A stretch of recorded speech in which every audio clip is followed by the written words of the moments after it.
people have very specific requirements, and you may, even after I do my intro today, you may think, oh geez, I thought I was, getting a tutorial on TikTok today. I'm really the wrong guy to talk to about TikTok. You may have thought we were going to delve deeper into social media platforms or just digital marketing in general.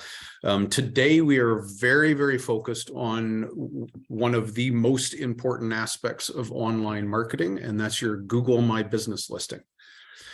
So if you currently already own and manage your Google My Business listing and feel very comfortable with that, then feel free to stick around, but you might find that this is information that this is kind of, well-known territory for you. If you find that that is the case, and you thought that you were going to get more of a general digital marketing kind of overview today, then please contact either Heather or I, because I would love to either custom design something for you, or as Heather said, if there's something else you would like us to be covering in workshops like this, it's very easy for us to design a workshop that was more in line with what you might have been expecting today. So let's get started. I'm going to do a lot of screen sharing. I'm going to take you through this process on screen the way that you would see it. So I have not created a slideshow with all kinds of cool graphics and stuff, because I want you to see exactly what you're going to see when you go through the process of registering a Google My Business listing and managing that Google My Business listing. And as Heather said, at any time, please drop something in the chat. And, if you need to let me know, let me see. So Jennifer's already asked if we're recording. Yes, it will be recorded. And if you are registered for this, then we will send a link to that recording out to you. It will also find a place to live on the County Economic Development YouTube channel. Which is a fairly new thing as well. So you'd be able to refer back to it. Good question. And Heather will, I'm sure she will, if I get going, those of you that know me have a tendency, I have a tendency to, when I start talking. So Google My Business listing. So this is what I'm going to do today. I am going to,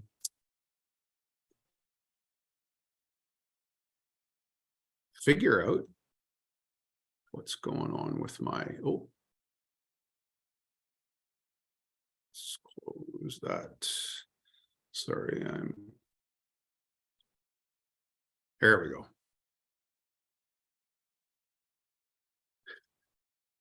So this is the outline of what I'm going to do today. I'm going to tell you why your Google My Business listing is so important. Then I'm going to go through the very kind of rudimentary steps of how to either establish a brand new Google My Business listing or to claim the business that probably already exists on Google. And then we're going to talk about, after you claim that, or after you have control over that Google My Business listing, we're going to talk about some of the features that are really important in terms of maintaining that, and how that relates to you staying in contact with your customer. So this is all part of a marketing strategy on your part. And the simplest definition I have ever heard of marketing is it's very, very important that you not think of a marketing as advertising. Advertising is a subset of marketing. Marketing is your relationship with your customers. And your Google My Business listing is currently the best way for people to find you on the internet. And two, it's a great way to stay in contact and inform customers as well. That's really the two really important functions of your Google My Business listing. So I apologize because there's, there will be people that will have questions. So what is the Google My Business listing? For those of you that may not be exactly clear on what that is, let's just do a very easy one. And let's just look, when we go in and we type in on Google Haliburton Forest, the Google My Business listing. Okay, that's shocking because it doesn't actually show up there on the, there we go. That's absolutely astonishing.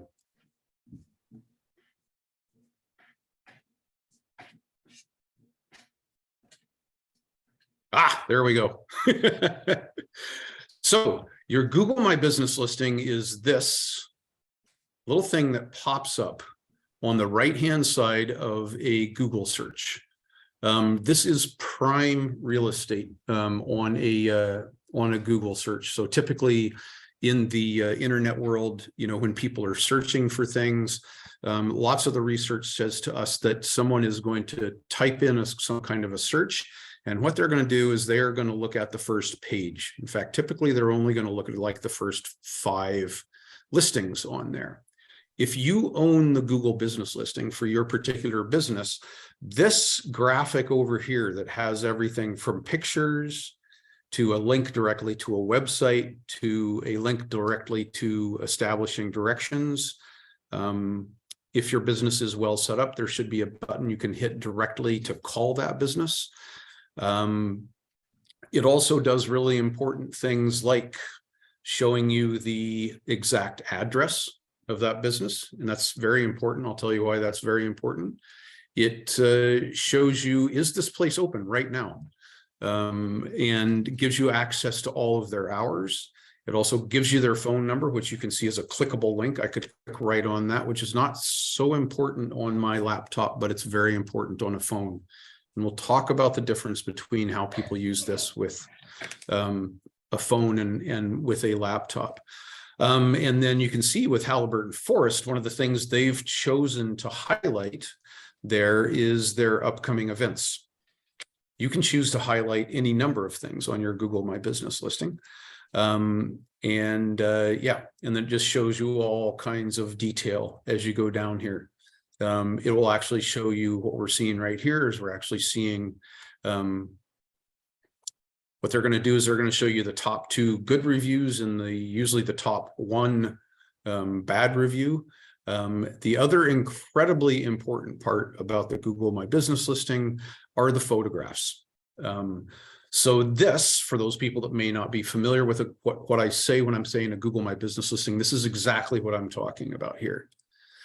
So one reason that's important is, like I say, if you don't own that space over there, that really, really important real estate on a Google, on the results of a Google search, then people are visual.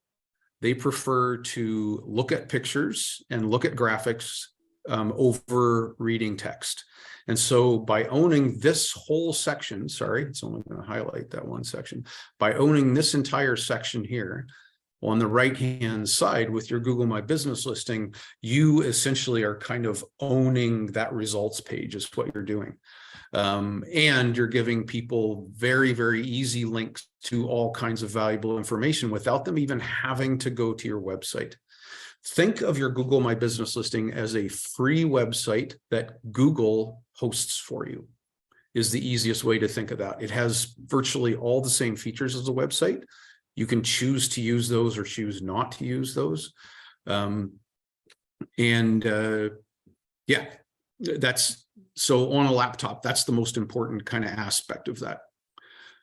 Probably in our area, because we are a tourism destination and we have lots and lots of visitors, the research tells us that anywhere between 85 and 90% of the time when people are looking for things, what they're doing is they're picking up their phone, they're opening Google Maps, and they're searching for things via Google Maps.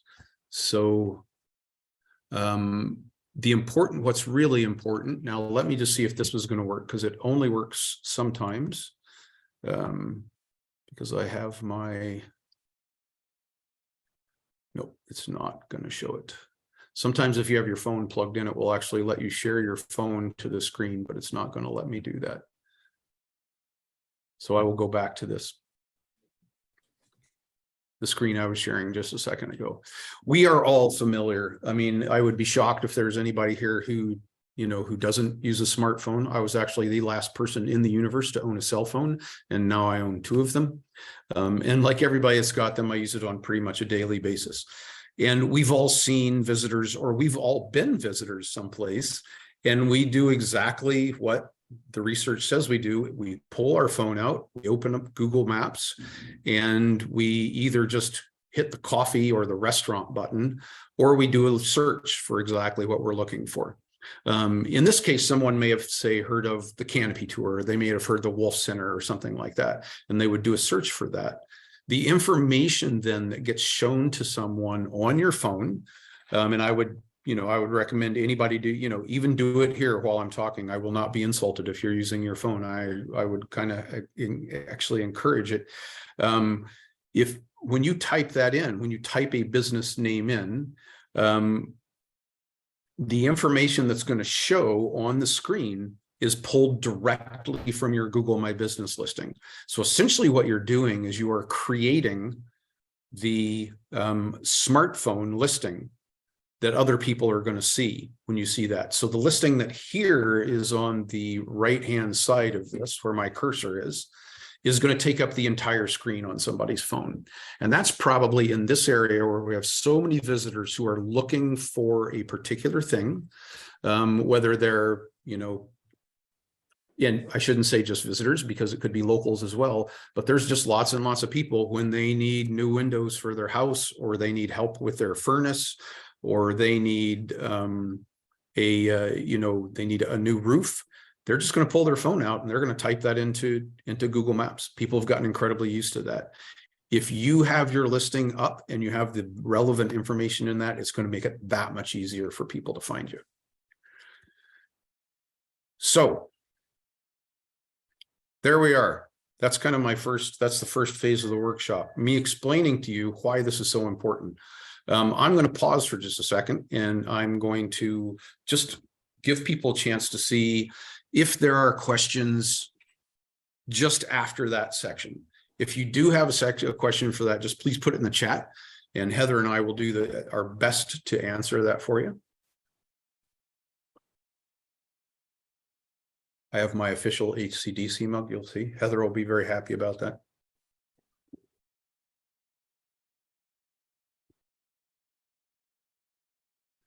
Okay, so the first question is, what if a business does not have a Google listing? We will absolutely cover that. So what we're going to do is we are going to look at how to establish a Google business listing on a whole bunch of scenarios. One, if you have an existing business and haven't claimed that listing yet.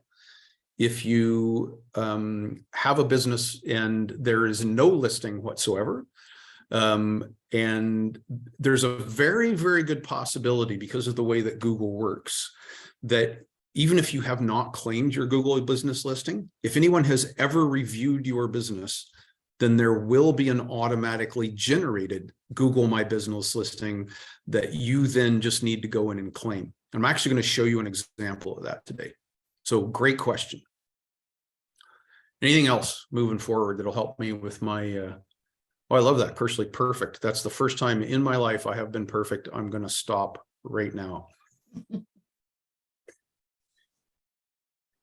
Okay. If you have any other questions moving forward, please don't hesitate. And Heather, if it seems like I have missed someone's question and I'm just rolling through. Oh, there you go. There's a couple other questions.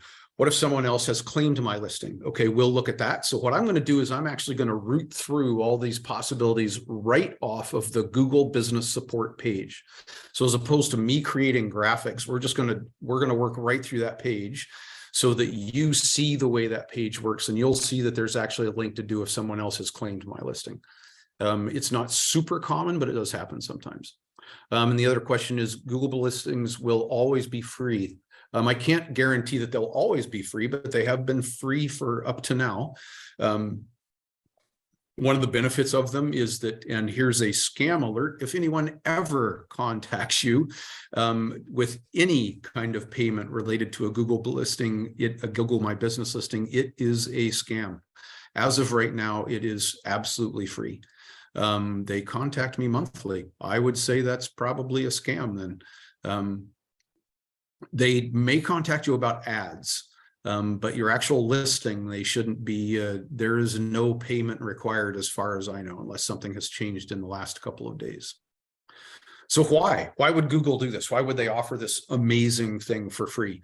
The reason that Google virtually owns the search business industry is because they got really smart. About 15 years ago, if you were into digital marketing before that, you knew that you had to do a lot to your website to get it optimized so that people could find it. And Google was the first search engine to basically say, no, it's our job to make it easy for people to find things. And then everyone will use us for the search engine. And then we can take over the world with Facebook. The two of us can completely take over the world. So they did an amazing job of that. They invested billions of dollars into Google Maps as well. And so they actually want you as a business to get found, because they know that people will keep using Google if they are constantly finding what they're looking for. So yes, it should continue to be free as far as I know. I can't imagine what scenario they would start making people pay for it. Okay, great. So let's get right into it. So I will send a link out later on to this actual page.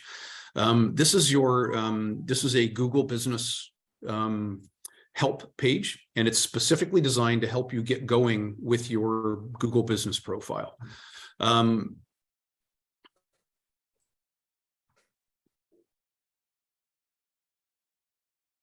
Yeah, Amanda just popped some really valid information into the chat. So about the Google My Business listing and what people are trying to achieve when they're asking you to pay for something. So this page is the page that I typically send a link to people and say to them, 90% of you are just going to be able to go to this page, walk your way through it, and you'll be signed up and going 100 miles an hour. There are a few glitches you could run into on the way, and there's also a couple of tricks that I'm going to show you that will help, especially for long-term for your business, especially in terms of succession. A couple of potential pitfalls that I want to make sure you don't fall into right off the bat. So we're just going to walk right through this is what we're going to do. And we're going to talk about different scenarios as they pop up. So number one, it says on this page, to have a Google My Business listing, you do have to have a Google account. So if you have a Gmail address, you already have a Google account. So here's pitfall number one. What people typically do is they take the easy way out, and they have a tendency to claim their business with their personal Google account. So Thom Lambert at gmail.com. It would be really, really easy for me to go in then and say, oh, geez, I went to that great workshop, I'm going to claim my business. The problem with that, and I see it over and over again with organizations, is that 3 years down the road, I'm no longer with a business, or I've just, forgotten how to access that particular Google. And now nobody can access the profile, and you have to go through this really long thing because it was under somebody's personal account. So if you do not have a Google account with your business domain or a business email, I highly recommend that you create one. Even if you never use that email publicly, that's where your Google My Business listing is going to be located. And it's really, really easy to keep it separate from your personal life.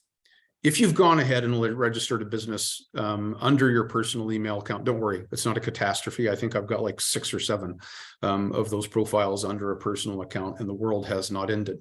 But if you are just getting started, I'd highly recommend it. And it's a great idea. Lots of people think, why do I need a domain? A good reason to have a domain is that you end up with a domain, a business email attached to that domain, and you can keep everything separate there, and a wide variety of people can access it instead of you having to give them your personal login to your Google account and worrying about, them reading your Gmail or something odd like that. So that will be the first thing you haven't done. My guess is that most people already have a Google account. Like I say, if you have a Gmail account, a Gmail address, you have a Google account. If not, and you're going to create one, please create one under your business name. And it can be just as simple as just going in, signing up for that Google account and putting, you know, Swan's Thai food, hi Swan, at gmail.com and claiming that as an email address. I'm not going to spend a ton of time on that. If you need help with that, please get a hold of me. So the next step is here, you can see on number 2 is go to create a profile. And so I've already got that loaded and ready to go here. And when you click on that, this is the page that will open for you. And there are lots of different kind of options that happen here. So I run a series of ski trails in the county, the Nordic Trails Association, and this one we hadn't claimed yet, so I decided to use this one as an example. So when I went in here, it asked me, and I'll just actually do this for you. It's going to ask you to type in your business name. And you can see as I type down here, it is listing all kinds of things that are already on Google Maps. And lo and behold, even though I've never created a profile for this business, there it is. It already exists. So I can click on that one. And you can see Google had to do a little bit of thinking. And boom, it opens the existing Twin Lakes Resort. Okay, that's not the right thing, though. That is that's the resort that sits next to our ski trails. And so I obviously clicked on the wrong thing. So I'm actually want to register the Nordic Trails. And there you go. So someone has already put Twin Lakes Nordic Trails on Google Maps. They may have visited and skied there and written a review. They may have dropped a pin there. There could be all kinds of different reasons why they've done that. But the good news is, well, I shouldn't say it because this is sometimes it's good news, sometimes it's actually more work. So there's 2 possibilities here. One is that you're just going to type that in. Your business is already on Google Maps and you can just claim it. The other possibility, which is not so great, is that your business is already on there, but it's not in the right place on the Google map, which is not a good thing. But the next step is still the same, no matter what you do with that. So what I'm going to do now is I click on the Manage Now, and this is where it gets a little bit tricky for lots of people. If you have a regular business that just has a regular street address,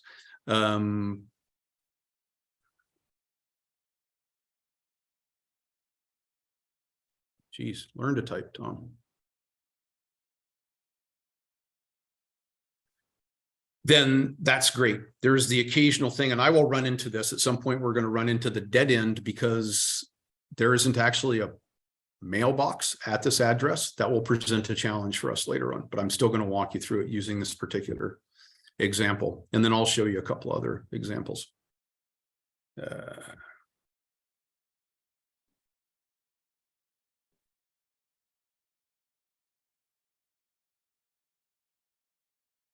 I swear I've done this before. I'm a trained professional.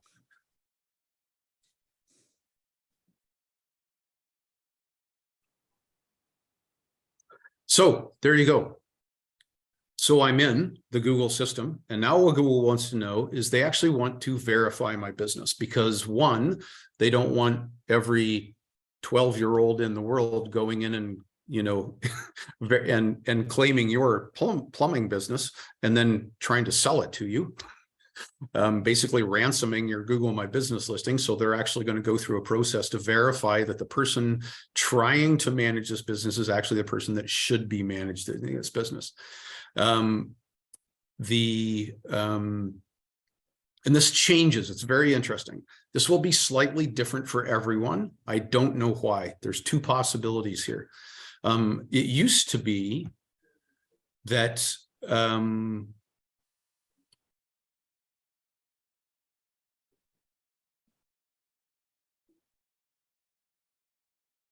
the only option for getting verified was to actually get a postcard in the mail to a deliverable at a deliverable mailbox. And it appears that they're giving me the option to verify by email, which is way better. because they're actually like this ski trail thing, or you may, run some kind of a business. I know Algonquin Outfitters ran into this with a couple of their outposts because their Opiongo store basically does not have a mailbox, and it took them literally years to verify that Google My Business listing. So this is great. So it's going to let me actually verify via email, and it's asking me what email I would like to get this delivered to. And we actually have an info@skihaliburton.com address. And so I can put that in, and let's see if it's going to actually say yes to me. It does. It says yes to me. And so I would have gotten a verification code for that.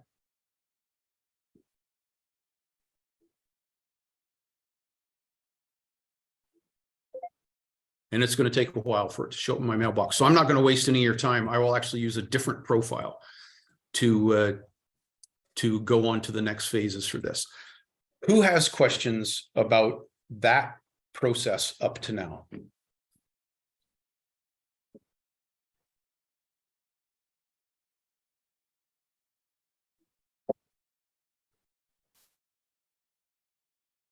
Okay, great.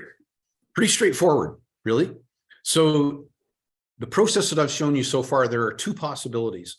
One is that if your business is completely new, and no one has ever kind of visited it, or, like it just does not exist, and you are starting from scratch, you just built a building, or you just opened a home business. And when you go into that initial phase where I typed in I'm just going to close this, even though that's probably going to cause me problems later on. When you went into this first page of create a profile, you could Bob's Plumbing. So unless you are registering Bob's Plumbing Service on Kennedy Street in Aurora, you're going to have to go through a slightly different process where you have to enter all the information in from scratch. And don't worry, really the only thing that you're going to have to enter into is a valid email or a valid street address that Google recognizes. And Google's really, really good at recognizing street addresses. They can be wrong sometimes, but generally they're very, very good at that. So if you're starting, this is the other possibility, is that you're starting right from scratch. And you might do this, and you might actually have to go in and manually enter that information in there. So that's another possible scenario for actually just registering that profile. If anybody has questions about, what happens when that goes on, please drop that question in the chat, and I'll respond to it as best as I can. So you get your code, and you're going to get, there's two ways you can get your code. Hopefully you get it by email, which is way, way easier, because the postcard thing, which I always thought was kind of charming, that the biggest online company in the world was sending people postcards, but I guess that was unhackable. Once you get your verification code and type it into that profile, boom, all of a sudden you are going to be the you're going to be the manager of that particular listing. So I'm going to jump to another listing that I've already registered to show you then what happens once you're to that process. So you can see over here on the right-hand page, the Moosewoods Nordic Center. And because I'm logged in under my Google profile, in which I registered, which I claimed this business, it says here in the listing, you manage this business profile. So another possibility is that you have gone to your own business, and instead of saying you manage this business profile, it will say, would you like to claim this business? And if it says that, that means that your verification for some reason hasn't gone through, or that you forgot to actually claim the business. Or here's the most likely scenario, if you're me, is that you're looking at that Google business listing while you're in your personal Google account, and it's not recognizing you as the manager. So if you registered like I told you to do under a business Google account, then you would have to actually log into that that business account for it to recognize you as the manager of this profile. So that's good news when you see that, because that means you've already claimed that. And here you go. You can see my listing here looks quite different than the Haliburton Forest listing, because I've chosen with this listing to highlight very different things. We don't do a lot of events. We don't have any products. We essentially are just a recreational facility. And so we offer a different set of things. So every aspect of the information in here I can manage, and that's going to be the second part of the workshop, or the next part of the workshop. So what's in here? Why does it say that I'm a ski club? Because when I originally registered my profile, Google gives me a whole bunch of different businesses that I can say that this business is. That's really important, because that's how people are going to find you, because Google, if people are looking for a ski club, Google wants to show people a ski club. If Google is looking for a plumbing business, then they're going to show you plumbing businesses. And when they just basically give you a drop-down menu and tell you, pick one of these as a business category. Sometimes it's not a perfect fit, but you just need to use the one that's closest to you for a perfect fit. So a couple of things that are outrageously important about this. I don't know if people have heard about this in terms of Google finding you consistently. So it's called NAT, N-A-T, and that's your name of your business, that's your address, and that's your telephone number. And what Google is looking for when somebody types into the search engines, one of the things that they reward when they decide which things they're going to show first is, do those three things match everywhere they appear on the internet? And it's really, really important that they do match on your website, on your Google My Business listing, on your Facebook profile, on your Instagram, not so much on your Instagram. And when I say that they match, right down to the fact that I don't want this to say Moose-Woods, or I don't want this to say Moose Woods apostrophe. I want it to just say Moose Woods, no punctuation whatsoever, everywhere on the internet that it shows up. Google is going to reward you for that. What's the second part of that? NAT, address. Make sure that the address that is showing up here is the same address in exactly the same format that you have on your web page and that you have on your Facebook profile, on your About section of your Facebook profile. And then the third one is your telephone number. And this gets a little bit tricky, because what happens quite often, I was just looking, there's a fairly new business. I was looking at their profile, seeing if maybe I could give them a hand, and they do not have their telephone number on their Google My Business listing. And I thought, okay, that's very odd, because it's the kind of business you would think that they would. So I went to their Facebook page, no phone number there. So I actually talked to somebody at the business, and they're like, we're trying to figure out what phone number makes the most sense to put on there, because I mean, even a lot of businesses don't have a landline these days. And the person that owns that business is like, I'm not really sure that I want my personal cell number to be the phone contact on our page. I'm not sure at 3 o'clock in the morning I want somebody calling me to make reservations for next Thursday, which is a totally valid thing, which speaks to the importance of having a business phone number. Because if somebody has the option, especially on their phone, if somebody does a search on their phone, I apologize, I'll just really quickly, I'll go back to that. So here you can see I just did a search for restaurant. I just hit the restaurant button. And it's going to give me a bunch of different restaurants on here, all the classic local ones. Given the option to contact a restaurant that just has a button that they can push to call, or having to click through to their website and look up a phone number, people are going to push the button. They're going to push that phone button is what they're going to do. So this is a place that's very, very important that your phone number matches on this Google business listing on your website, if you choose to put it on your website, also on your Facebook page. Those things being exactly the same, those three things, names, address, and telephone number, will help Google rank you higher in just a regular old search. Most people don't think of it. It's probably in this area where there's not a huge amount of competition.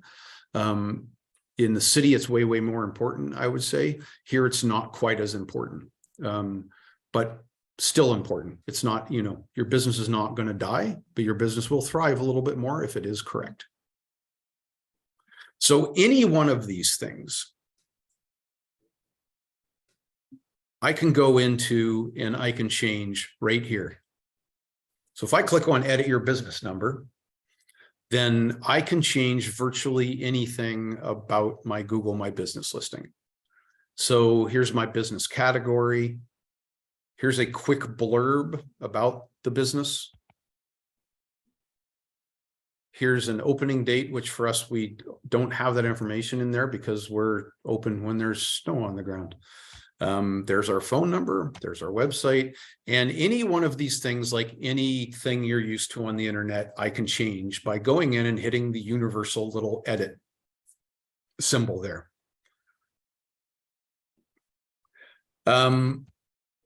So here's where it could be a little bit different for you. It's possible that you have a business, and this is really classic, so I'm not picking on plumbers today, I'll say electrician right now. There are lots of folks who run electrician businesses, service businesses, right? They're running them out of their home, but your home is not a place of business. You don't ever want somebody knocking on your door, because they have a clogged sink. So you do have another option here.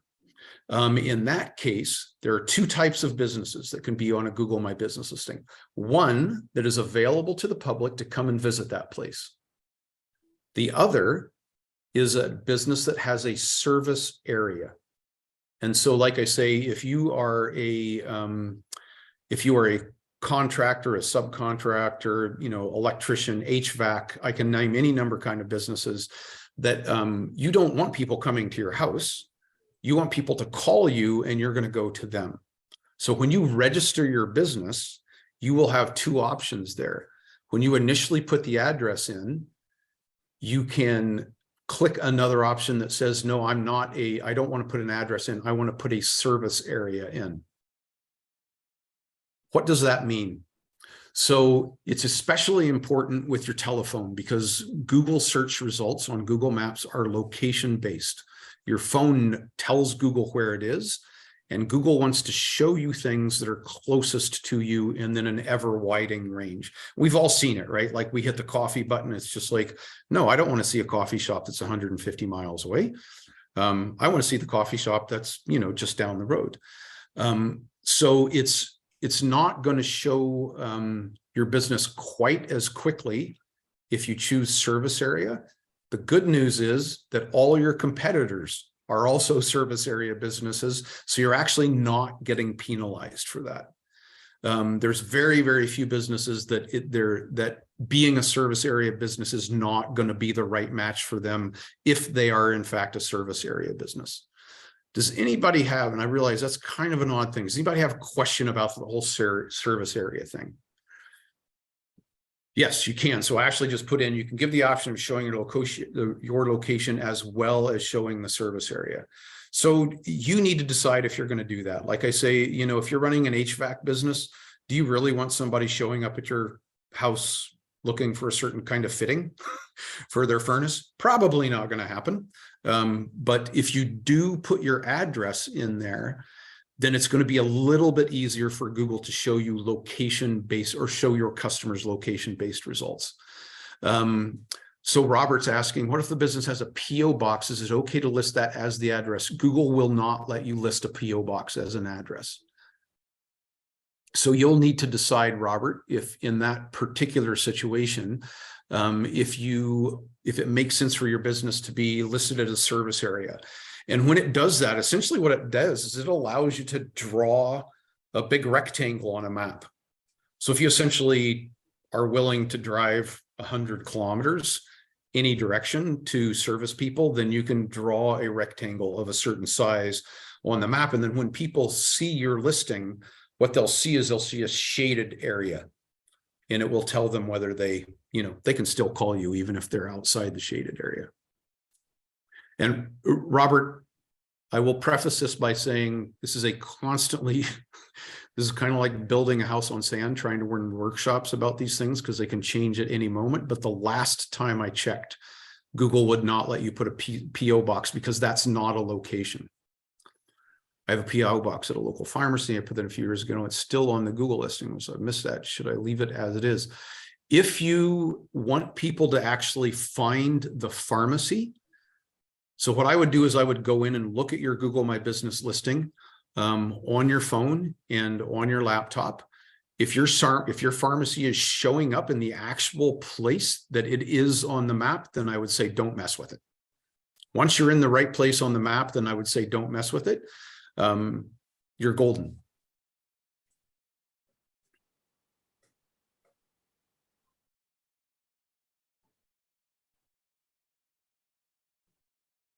Couple of great questions there about the difference between a service area and an actual location base.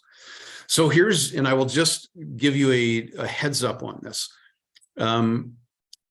What you see when you call up your business on your phone on Google Maps, and then you're sitting there with your friend and you're looking at your maps and you're like, wait a second, your map is different than mine.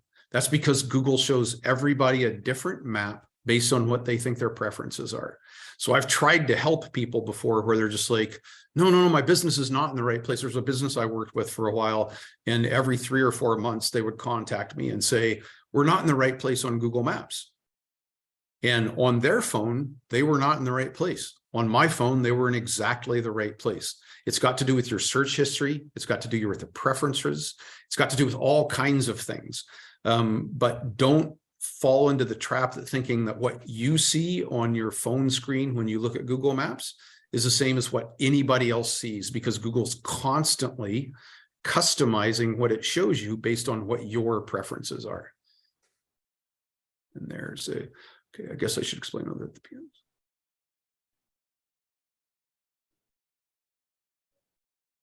I can't imagine. I think you're asking, is somebody going to show up at the PO box? No.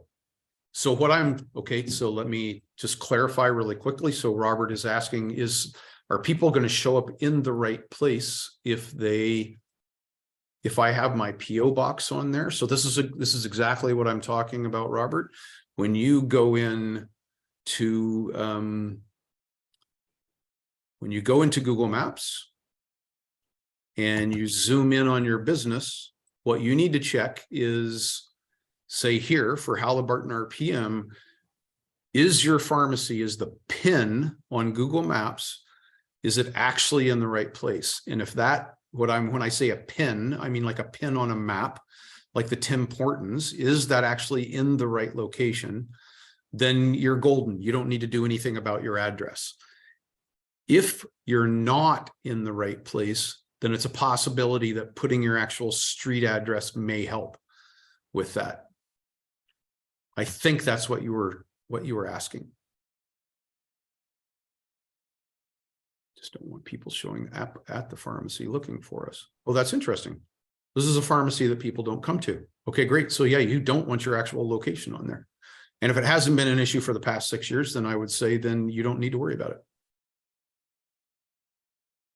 That's very interesting. Thanks. Great question, Robert. I appreciate that. So back to my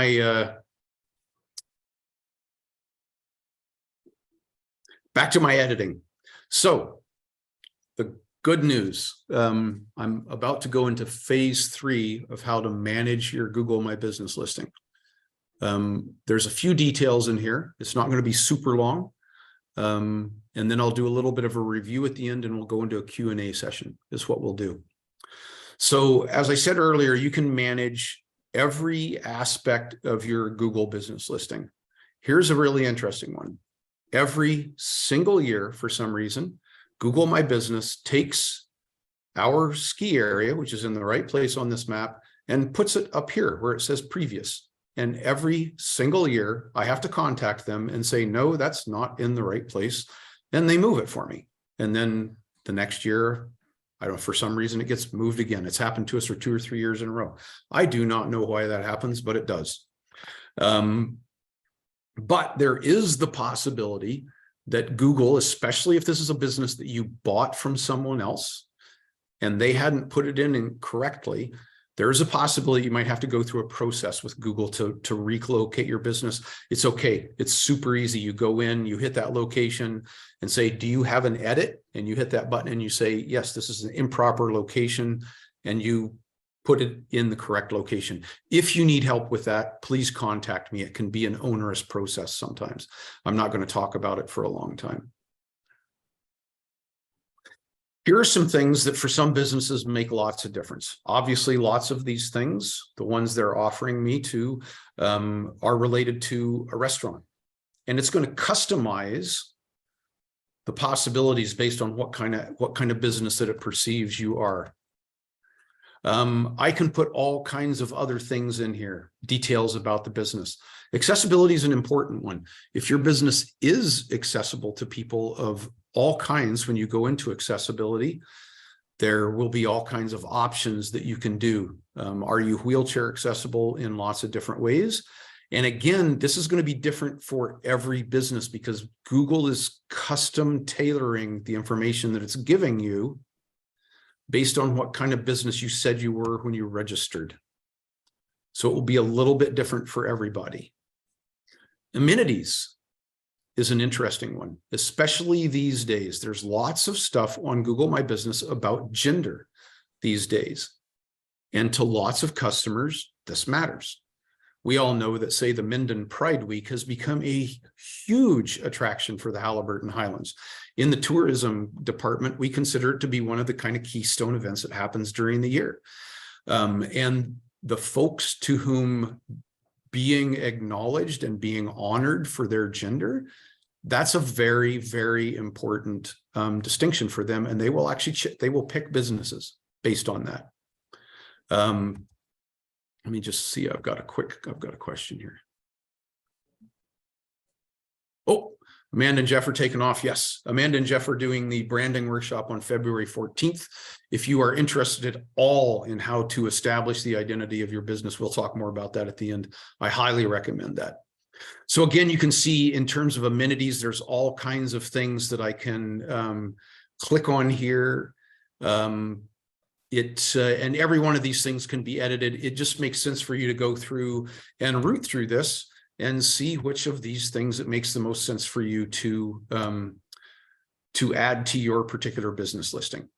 Very, very self-explanatory. Like I said, the options that you're given, and see, again, here's a very interesting one. This was a fairly new one. Is my business a woman-owned business? To some customers, this is important. Don't lie about it just to appear cool. Bad, really good way to get lots of really bad reviews.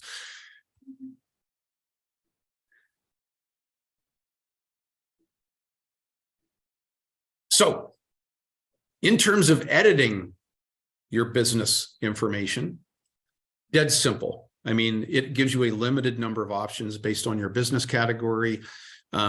You can go in 5 times a day and change this information. When you first get your business listing, you're probably going to change it, a few times in the first month as you kind of tweak what you really think it's important for people to know about your business. In fact, you would make that decision based on questions that you might get from customers. If you find you're getting the same question over and over again, one of the things that you might want to do is go in and see, can I actually put that in my business information so people are getting it without having to contact me?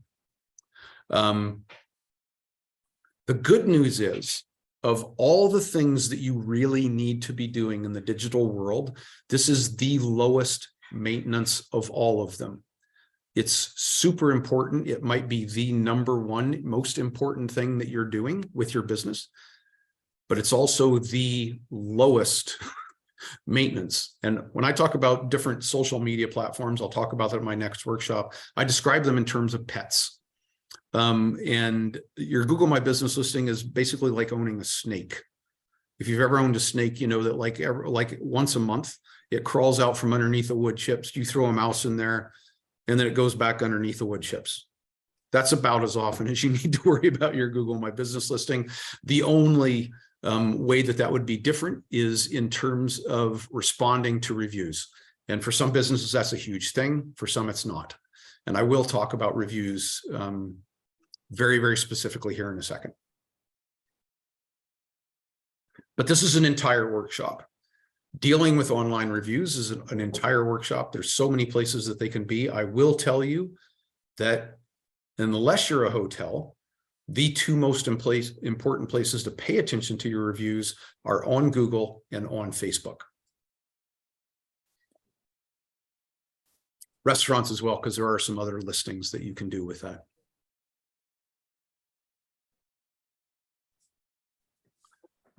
Yes, that's a really good example. So Heather just said that one of the great things about your Google My Business listing is you will get an email quite often, say like coming up on Family Day, and it will say, do you have special hours on Family Day weekend? Maybe you want to update your Google My Business listing. The great thing about it is the emails that you get from Google related to it are super, super useful. And you're not going to get a lot of spam from them. You're not going to get daily, hey, wow, did you see this kind of thing? They want you to manage your listing in such a way that benefits both them and you. So that's a very good point. I should have had that in there. So I will say one very quick thing about reviews.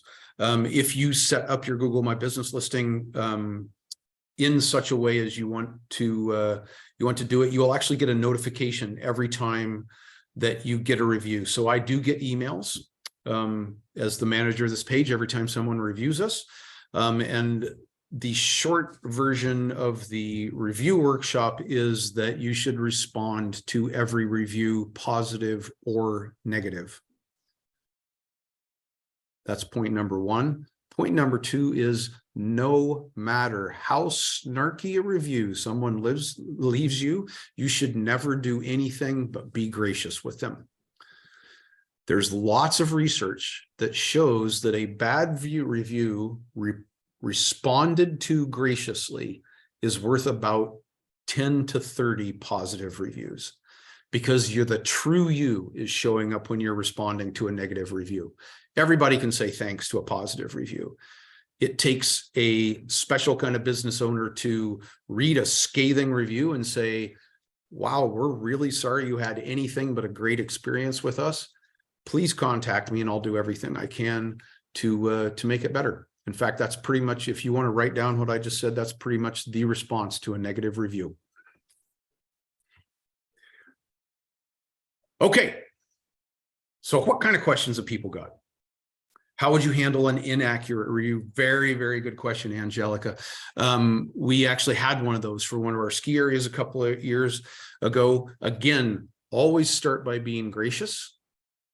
And two, just be very factual about, just say, oh, I see that, you thought that this was going to happen. It's very clearly outlined on our website that we don't actually, custom design the tables that we make or whatever that happens to be. It is a very good question. And what you need to do with that is, again, don't belittle that person. Don't call them out. Just present the actual accurate information after you say to them, thank you very much for getting a hold of us. This is very, very different from business to business. Reviews are. Restaurants have a tendency to have to deal with all kinds of reviews that, and I'm glad Angela brought this up, that sometimes are completely inaccurate. Sometimes people give people a 2-star, or a 1-star review to a restaurant because they couldn't get sushi. And it's not a sushi restaurant. It's ludicrous what some people will write in a review. Some people are just on power trips, but it's important that you respond to every single one of those, especially the negative ones, because otherwise they are unfinished conversations. And as the Google My Business owner, you always get to have the last word. A review can only be 2 It can be a review and a response. The person can't respond to your response. So you're always going to have the last word. Be gracious. Be the kind of person that somebody wants to spend time with when you respond to that review. You are selling yourself, marketing yourself to potential customers when they read your response to a review. And again, like I said, that's an entire workshop. If there are people out there that reviews are your life and it seems really, really overwhelming and you would like to do a workshop on that or do a one-on-one, both Heather and I would be happy. In fact, Heather would prefer to do that with you as opposed to me. I'm laughing because that's not true at all. I would be happy to do something like that with you. So, what other questions do people have about establishing your Google business profile? 2, managing it, like filling it out, what kind of information you're going to put on there, and then managing it on an ongoing basis. Those are the 3 main topics. I don't think, the first thing I talked about is why it's so important. That's kind of indisputable in a digital world right now. So I'd love to hear what kind of questions people have got about those particular things. Actually establishing your profile and managing your profile. Oh, Heather would be happy to talk to you about a review thing. So there you go. That's great.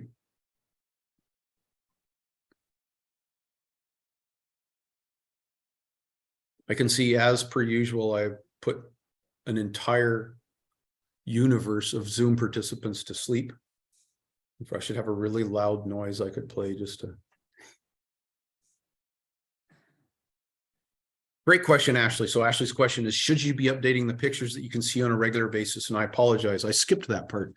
Yes, you should be checking your pictures. And here's the #1 reason why, is because users are allowed to put pictures on your Google My Business listing.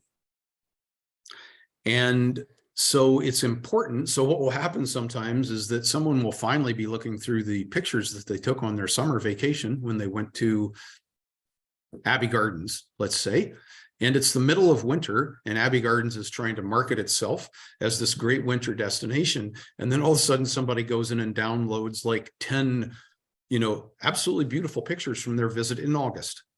And so when I'm still screen sharing there, when you look at your Google My Business listing, the most recent photos are what are going to show up here. And you can see when you do this, excuse me, I said add photos.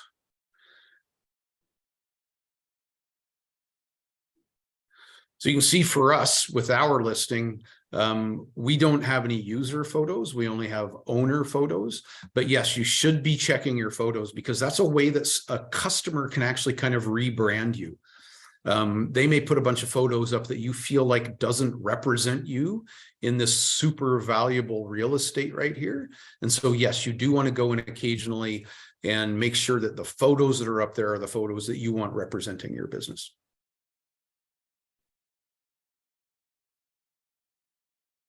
What kind of questions have people got?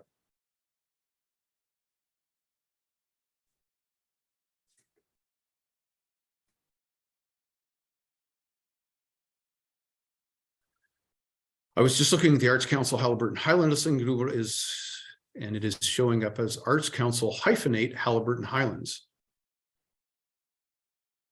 So what you should do is you should update them so that they are all the same.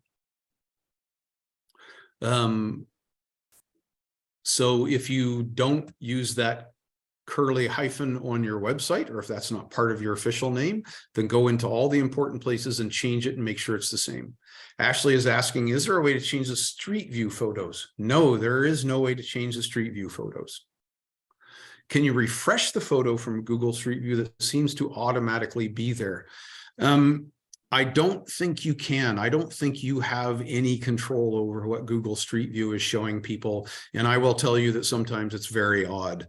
I do believe, though, that Google Street View is a little bit of a digital fad. And I personally, I don't think that many people really use it. This is good news, but no, I don't think you have much control at all over your Google Street View. I will double check that. And when we send out a summary email later on, I will, if I need to correct myself, I'll make sure I do that. Would you suggest a monthly checking for accuracy or more frequently? I would say when you first start your business, your Google business, I would go in and check your listing weekly to see what kind of activity you get. If you get very, very few pictures, then you could back off to a month. If you're getting new pictures all the time, then I would say a weekly check is probably useful. Oh, I've got more questions down here. Is there an acceptable way of calling out a malicious reviewer and making them look like the fool they are without us looking retaliatory? No, there is not. Grace. And I know it's difficult. I know it's very, very difficult, but you need to remember that whatever you put as a response on your Google business listing is going to stay there unless you go in and erase it. And people are going to read that, and they're going to, you know, even there are some people who are serial malicious reviewers. We got a really bad review. I looked them up, and it's just their hobby of giving people really bad reviews. Did I go in and say, oh, I can see it's your hobby to give people really bad reviews? No. I said, and I wasn't talking to the person that gave me the review. Keep this in mind. You are talking to everyone else that's reading your response. And what do you want them to hear? You want them to hear that you are a lovely person that is going to be a delight to spend with if they choose to become your customer. Is there a way to post reviews to Google from other places? No. So you're talking about sharing reviews like people constantly do on Facebook or Instagram. I don't believe there's a way to do that. So it goes the other way. You can take a Google review and post it as a post on Facebook or Instagram. I don't think you can go the other direction. But that's okay. People don't really expect to see that on your Google My Business listing. It's much more common on social media platforms. That's a great question, by the way.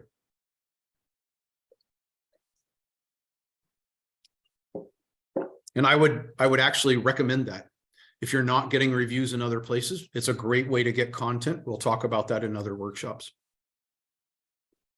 Any methods to get more reviews? Yeah, you can actually, there are a couple of ways to do that. The best way to do is just tell your customers that one of the best things they can do is to give you a good review. Put a sign in your business. Put an appeal on your social media platform every once in a while. If you interact with people in any way, shape, or form, if you start a conversation with them, either face-to-face, email, whatever that happens to be, it's a really good thing to put in your email signature, in your business email signature. Did you have a good experience with us? Please give us a review on, and there should be a button right there for Facebook, for your Google My Business listing, so people can just click right through to those. Like I said, that's a whole workshop themselves. Yeah, so when you send an invoice is a great time to say, you know, if you were happy with us, please leave us a review. We'd love to hear what you think. Solicit reviews and you will start to get reviews.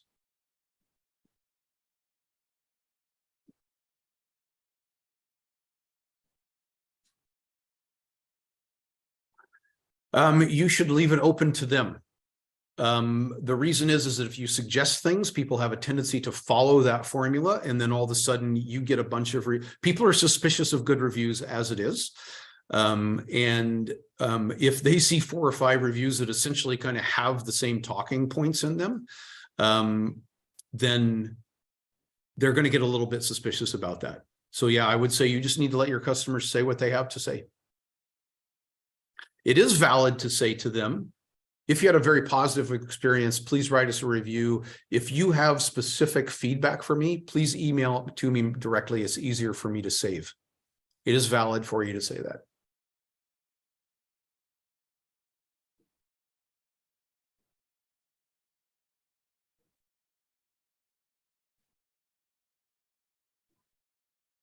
Is there a way to link your Google listing to your social media pages?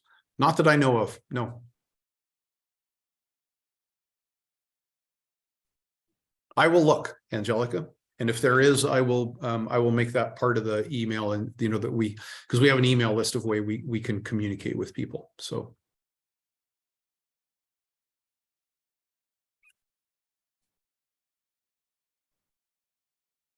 Yes, you can link your social media to your Google My Business listing.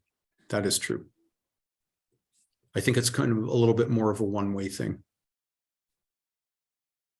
I am putting in the chat right now a link, the link that I used to initially start to, you can either copy that, you can take a screenshot of it, you can click through to it and bookmark it. But that is the page that will walk you through step by step to establish your Google My Business listing. And then also you can see it actually talks about things like the service area of your business and when you would use that, things like that. It's a great resource. People think that I know a lot about this stuff. Essentially what I do is somebody asks me a question and I go and Google it. So I'm going to wrap up, do the very quickly synopsis. 1, why do you do this? Because it's outrageously important. People will find you using my Google business listing. There's really no downside to it. It's very easy to do, and it's very easy to maintain. This is not like Instagram or TikTok or Twitter, where it's like a bird that you have to feed every day. Once you've got it up and ready to go, it's a very easy thing to maintain.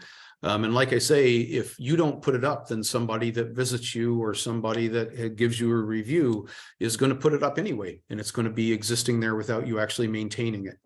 And that doesn't look good. It's kind of like having a washroom in your business that you don't clean on a regular basis if you do something like that. Well, except it doesn't stink. 2, middle part of the workshop, the link that I sent you has all the information that I went through in terms of the middle part of the workshop, in terms of the how-to part. And the last part of that was us having a Q&A. Please keep in mind that you can always contact me directly, or you can talk to Heather directly, and she will she will put you in touch with me. I'm trying to type and think and talk at the same time, which is never a good idea. That is my work email. You are never bothering me. If you have a question about what I covered today, please email and ask me that very specific question. It is my job. That's what the economic development department of the county of Haliburton is doing for you as a business owner. So please do not feel that you're imposing on me. So if people don't have any other specific questions, I'd like to say thank you very much for coming today. Yeah. Yes. Yeah, or as I actually kind of work in Castle Antiques, so you could just pop in there and find me in there. I'm the guy with the laptop and the funny hat. Yeah, thank you so much, Thom. That was really great. And for those of you who are already signed up for next week, I will send the link later this week, and that's really looking at social media more broadly and how to pick the channels that you can, based on the time that you have and who you want to reach. And then, as Thom mentioned as well, we'll send out a follow-up afterwards. So please feel free to email me or Thom if you have any suggestions, questions, etc.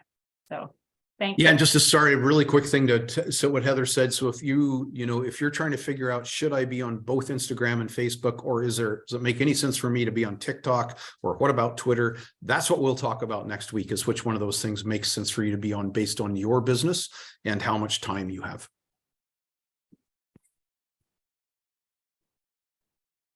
Timely question, Marilyn. I just answered that.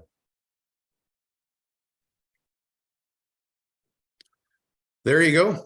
All right, everybody. Thom, if you want to, I guess I can end. So we'll wrap up, and hopefully we'll see some of you next Tuesday, and certainly in person again. Just a reminder, at the end of the month on the 28th. So cheers, everybody. Thanks, everybody. Have a great day.